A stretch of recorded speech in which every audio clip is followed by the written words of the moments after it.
So ayun na nga mga kaharap, good day sa inyong lahat, and today is another day na naman po tayo dito sa Roblox. So kung makikita niyo mga paris, nandito po tayo ngayon sa ating main account para po maglaro ng Blox Fruits, okay? And yun nga, meron po tayong followers na nag-comment, ang sabi 500M na daw po yung ating pera, okay? So kung makikita niyo mga paris, 533 million na po yung pera natin dyan.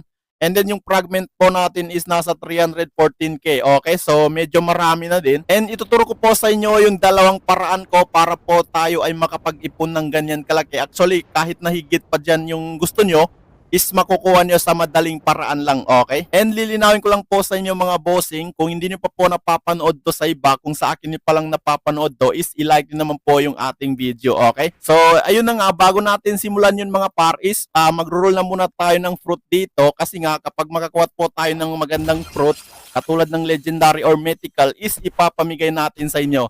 Basta ang gagawin nyo lang po is i-like lang ang video na to, tapos mag-comment po kayo ng username para po madali po kayo mapili. Okay, so i-share nyo na rin. So sana po ay makakuha po tayo dito ng magandang fruit. Okay, para po sa inyo. So simulan na po natin. Okay, bigyan mo ako ng maganda. Aray mo. Okay mga par, so ituturo ko na po sa inyo yung dalawang paraan ko kung paano nga ba ako umabot ng 533 million dito sa Blox Fruits. Okay, so na-reach na rin po natin yung title dyan kasi meron po title dito. Wait lang.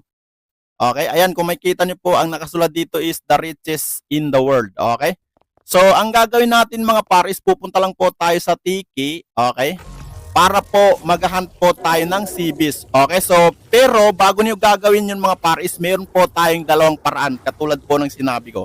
So ano ba yung paraan na yun mga par? Okay, so pupunta po kayo dito, siyempre dito sa spy, kausapin nyo lang po yan, tapos pipindutin nyo po itong close mga pre, okay? So pagka-pindot nyo mga par, meron po kayo dito mababasa na bribe. Okay, so ito po yung unang technique natin mga par. So dapat apat po kayo na player dito or apat kayo na maghahanap po ng CBs, okay? So ang gagawin nyo lang po dyan is mag-bribe po kayo bawat isa sa inyo, okay? Huwag nyo pong suluhin ha, huwag nyo suluhin.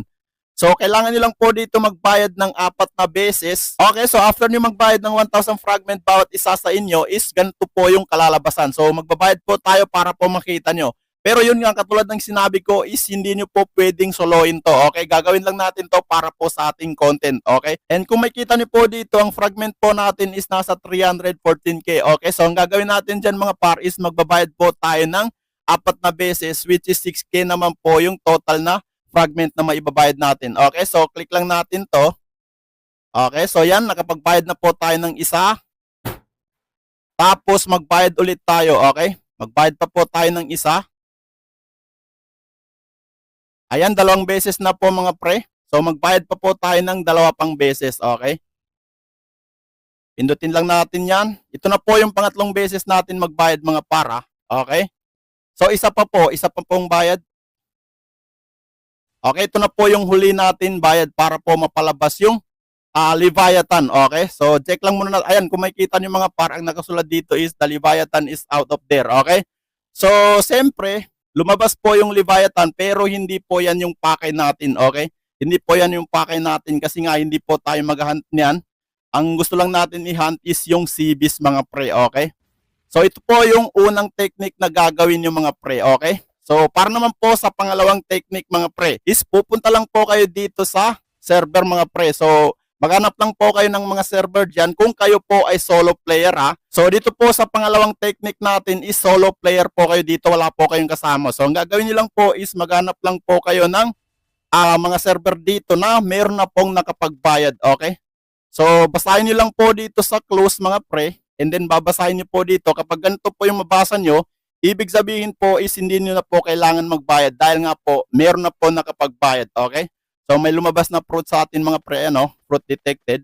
So ang gagawin na muna natin dyan is hanapin na muna natin yung fruit, tapos magsisibis tayo mga par para po may pakita sa inyo na sobrang dali lang po lumabas ng sibis dahil nga po nagbayad po tayo dito sa spy. Okay, siguro dito yan sa castle mga pre. Ay, may nakakuha. Okay, sayang, may nakakuha na, unahan tayo. Okay lang, okay lang.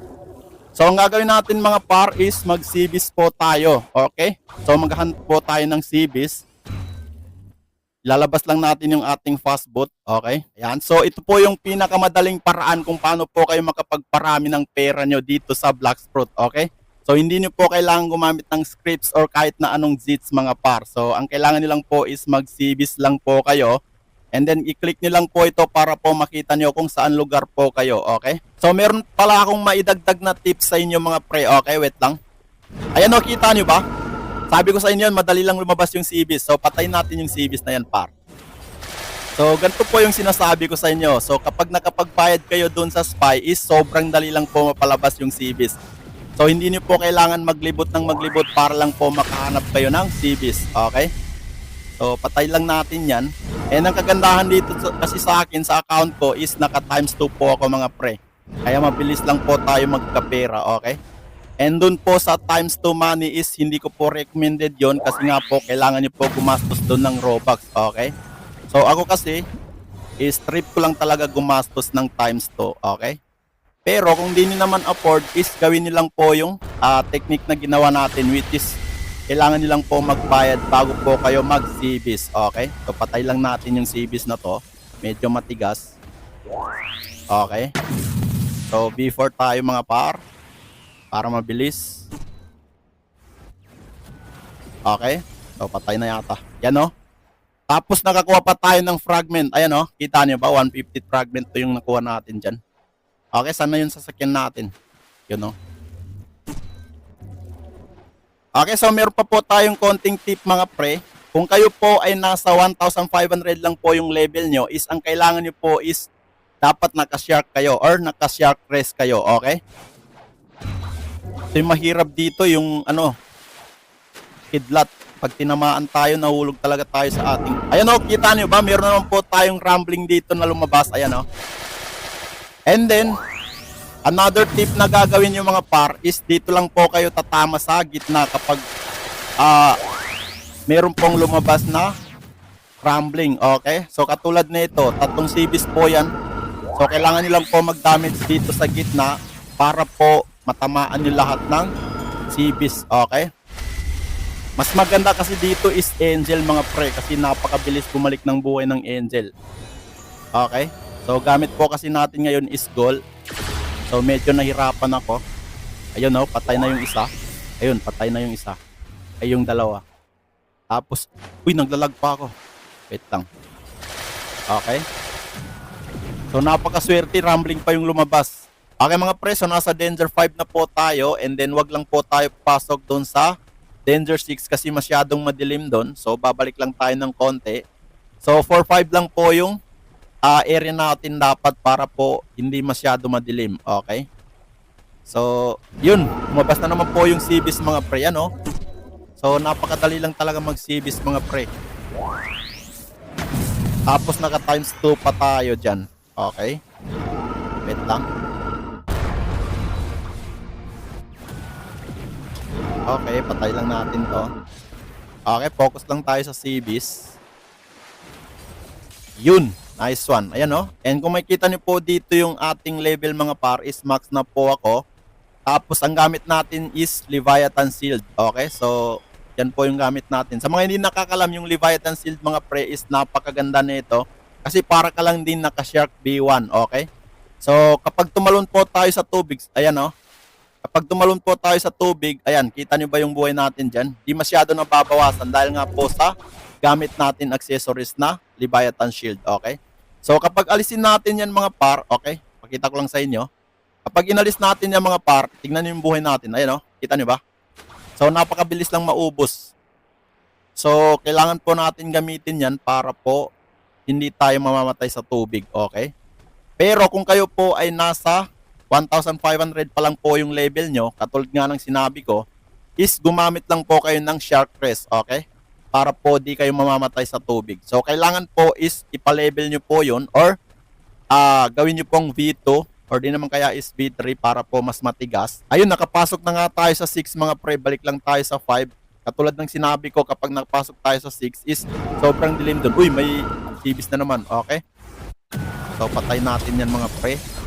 And sa mga hindi nakakalam mga par, ang dami na po natin napatay na CBs. Pero kinakat lang natin para po hindi masyado mahaba yung ating video. Okay, so napatay yata yung abot natin kasi meron ako nakitang ship na lumabas eh. So, tinarget lock yung boot natin. So, kailangan na natin bumalik sa Tiki para naman bumili ulit ng sasakyan. Okay? Kung gusto niyo mapabilis po yung damage niyo sa Seabees, mas maganda gumamit kayo ng magma kasi mabilis po yun. Mabilis nyo po mapapatay yung magma. So, maganda po yung magma sa rambling. Okay? Balik lang po tayo sa Tiki. Sa akin kasi ang gamit ko ngayon is portal. Okay?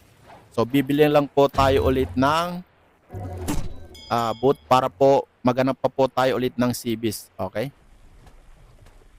Yan o. So, para, ayan o, kita nyo ba? Di pa man ako nagsasalita, lumabas na. Okay, so konting tip lang mga pre, kung kayo po ay makakita ng Seabees, kailangan nyo po ilayo yung boot nyo or yung ship nyo para po hindi mabawasan or hindi tamaan ng Seabees. Katulad ng sa akin, nagkamali ako. Mas masakit sa Seabees yung magma pre. Pag meron kayong crown, gamitan nyo ng crown yun. Magma nyo para po mas mabilis po yung damage nyo. Yun no? Nice one. Okay mga par, so medyo masakit na po yung ilong ko. So pupunta lang ulit tayo dito sa Tiki. Okay. So check nga muna natin yung binayad natin kanina dito. Yun no.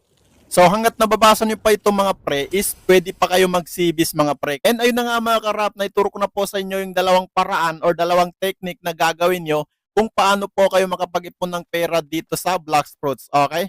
So kung mabot na po kayo sa part na to mga par, is huwag nyo pong kalimutan mag-like, comment, share, and then huwag nyo rin kalimutan i-comment ang inyong mga username kasi nga po is namimigay po tayo ng mga fruits sa ating mga followers. Ayan o, kita nyo ba? So mamimigay po tayo ng mga fruits sa lahat po ng magla-like ng video na to. And siyempre marami na rin po tayo nabigyan ng Buddha, yung mga baguhan player dyan is nabigyan na rin natin. And panoorin nyo lang po sa atin mga videos. And yun lang mga pre, kita-kita ulit po tayo sa susunod na video natin.